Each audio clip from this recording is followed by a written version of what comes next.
ભારતના પૂર્વમાં એક પણ જગ્યા એવી બતાવો જ્યારે આ ચતુર્થી કર્મની આવી પદ્ધતિ ચાલતી હતી, મને એક એવું બતાવો કે સંતાન વિનાના એક મા બાપ ગયા હોય. અરે 10-10 સંતાનો થયા છે.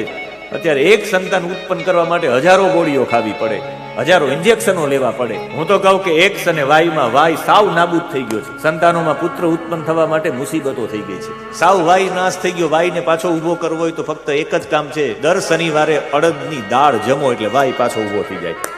દર શનિવારે અડદની દાળ અને રોટલો એ ફરજિયાત શનિવારે થવાનું પાછળનું કારણ વાય હતો. હવે તો રોટલી ને ભાખરીમાં જ આવી ગયા છે એટલે વાય સંપૂર્ણ નાશ.